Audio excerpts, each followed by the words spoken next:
All right, welcome everybody back to another episode of Community Connections, where we're talking about the theme of toxic charity based on the book by Robert Lupton, and we're going to be exploring some of the themes from different perspectives, whether that be from some folks that we serve to pastors, loving staff, really just talking about how can we holistically help people who are in need and lift them, not only just hand them something, but really lift them up and build relationships with those in need, but also learning different things in the process ourselves. So today I have Angela Legg here. She is a Loving Your Neighbor program graduate, and she's just, if you've seen some of our previous videos and that kind of thing, she was in our little mini story that we did a couple years ago, and she's just been just an amazing person, an amazing example of what transformation can look like. So Angela, if you want to introduce yourself. Well, hello. I'm not quite a graduate yet. Sure.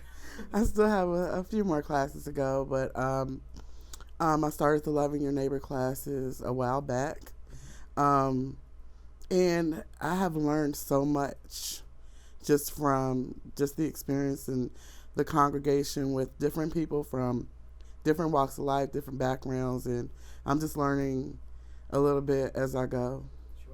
Sure. So where, obviously all of our stories of transformation are in a different starting point and that kind of thing. Right. Where would you say, before Loving met you, where did your story of transformation begin? Like, what was that point where you said, I think I'm going to start, reaching out and getting some help? Actually, my transformation began in my brokenness, coming out of it, and invoking new people into my life, new positive people who were thinking, with like-mindedness like me. And I wanted to get a closer relationship with God and be around people who were all about positive energy, great vibes. And, I just needed to be involved with people who were willing to walk with me in this new journey. Wherever it was taking me, I was willing to. Sure. Who were some of those key people in your story of transformation? I would say, And organizations too. yeah, well, of course it was Love Inc. Sure. And I don't quite remember how I got involved with them. It was just, they were one of those people that was just a phone call away. Sure. And the relationship kind of like gathered itself from that point. My daughters, Quanidria and Cherokee, my mom, my parents, everyone who had stayed with me throughout my journey, through my own personal downfalls, who said, you can do it, just pray, you gotta stay positive.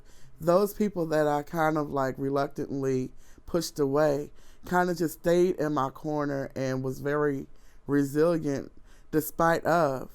So they were the ones who were just like always there in my corner. So even when you said, no, I don't need you, they're like, no, we're here for you. Yeah, and they just kind of stayed consistent there in my life. If I could tell anybody, if you always have those people who are just hanging on to you like roots from a tree, just always stay connected with them because they have something positive for you. And you don't know, but it's there. Right. Have you seen people who don't have that kind of root system? And like, what are some of the effects that you've seen of people who don't necessarily have that kind of? They kind of like, I think most people just kind of tend to hang on to what they know and what's easy to them. If it's something temporary, if it's something false, if it's something that don't give them anything that's plentiful in their life, no substance, no anything, they tend to hang on those things because they're temporary. And we all want a temporary fix in our life. And those things feel good to us. Those things feel like, it's a good for right now moment feeling. And I was one of those people, so I can tell you that. But when you get tired of those temporary fixes, you have to kind of like lean in towards something that's going to be more substantial for you in your life, wherever you may go. It's going to be those positive fallbacks that you're going to gravitate to. Sure. So you see a lot of people. So when you don't have that root system in place of people in your corner, essentially, I mean, it's easy to make those short-term decisions, almost like think in a completely short-term way. I know. I mean, if I let my perspective like only see what's right in front of my face, I know I make decisions based on that perspective. And when you have people around you to help you make that perspective, it changes everything. Absolutely. You were talking about toxic situations, and that is a toxic situation because people tend to manipulate their needs for their wants, and they don't have to work that hard to do that. If you're a positive person and you're telling me that all I know how to do for survival is manipulate you to get those temporary needs met, that's a toxic situation. But when those toxic situations run out, you're going to fall towards, laying back and, kind of bearing off of those manipulating ways. So from your perspective, where is that transition from, let's say there's a toxic situation and somebody just keeps taking, and some taking is vital, obviously, like giving, what Love Inc. does, and when we deliver furniture, where we pray with folks, like us giving of ourself and our time that's vital to transformation. But obviously we don't leave anyone just like right there. We don't just keep giving and keep giving and keep giving. We say, hey, we've got something where if you want to partner with us, we can help pull you up if you're willing. And can you speak to that a little bit on how what did that look like to you? Was that a phone call from Love Inc. when they gave you a call and asked about the classes, or? It was a phone call away from a new warpath for me. I was just not sure and not interested. And the one thing that I said in my last video was it was the prayer of transformation for me. And the giving never stopped. The hand up never stopped. And what I can tell you that changed for me was when I had the opportunity to do the same thing that Love Inc. was doing for another family. And that became a part of my inclusion, my own self-inclusion program. I was able to do the same thing this ministry has always taught. You give to give and give back again. So that was what changed for me as far as that portion of my transformation. Sure. So you went from asking for need to being in a more stable place to now you're able to extend that need to other people. Yes. Okay, that's awesome. Absolutely. Whether it be a meal or a financial gift, it could be a prayer. Prayer goes a long way. It could be me just telling people about the classes and they join and they have the same, some of the same experiences that I have. If you reach one person, if I can reach one, then that says a lot about how Love Inc. impacted my life. Let's create an alternative reality for a second. Okay. So we have Angela. We have, let's say we're gonna call it alternative Love Inc. that does things completely differently. Let's say all Love Inc. did was gave furniture, and then they never called, they never never encouraged anything. They just kind of gave furniture, left, and then that was it. And again, not that in of itself is not a bad thing. We need to be charitable. But if we had just left you there, like what could have the future looked like for you? Bleak. Sadly enough, there are programs that are like that. Don't have to create a scenario. I've been involved with programs that have given me material needs and just kind of like left me standing, even though they had a creed or a stamp that they go by. If you need anything, we're a phone call away, or if you need help, we're always here for you. But there's never the help that you're expecting. Even though if you don't reach out as a program, I should have the opportunity to reach out to you. But if there's no compassion in that, I'm not going to. Because when you're dealing with a family that's broken, your job is to reach out continuously. What are your needs? What are your prayer needs? Do you need a Bible? Those little things, those reach so, far into that person's life. They don't understand how they are impacting it just by offering someone a Bible or a prayer need. Or do you have any family that would like to join the classes, or friends? Or do you have a church? You know how they have host churches that come. Those churches even reach out. Do you have a church home? It keeps going and going and going. It's awesome. It's amazing. So if Love Inc. didn't do that, they would just be another program. It wouldn't even be like a ministry to me. That's what a program does. But a ministry reaches and teaches and continuously do that. Yeah, it's the hand up. It's saying we're gonna clasp hands. We're gonna do this together.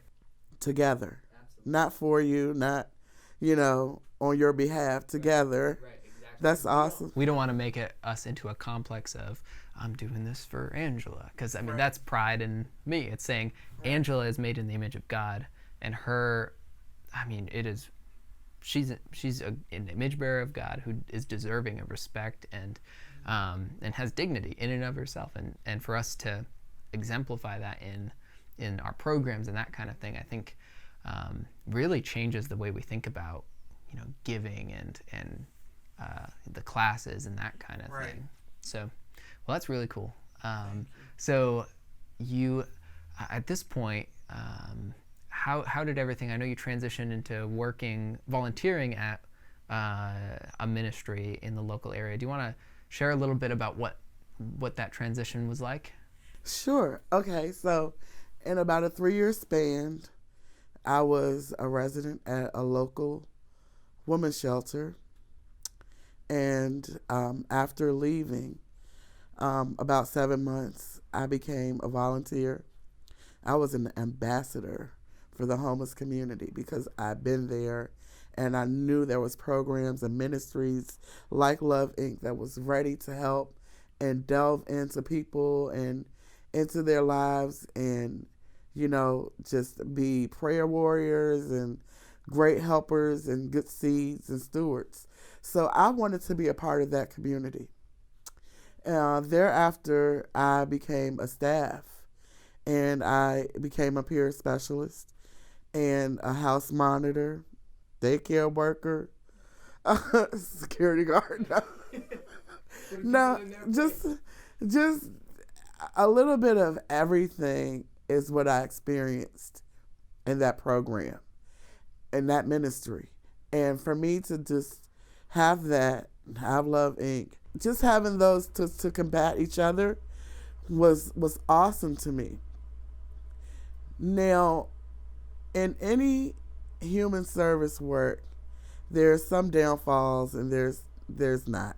So I've taken a step back from, doing that work, physical work, but I'm still doing, peers, training for other people, privately. But I'm focusing now on myself, my self-care, my relationship with God, and just, understanding more about what I read in my word, building better relationships, making better life choices. So that's where I am now. Very cool. So how can ministries like Love Inc. and other local ministries, let's say there's someone in the community right now, probably a lot of people in the community right now who were in the same position that you were in. How can these ministries serve these folks in the community better, maybe better than we already are, or just better in general? I think, and you're right, they are in the community right now.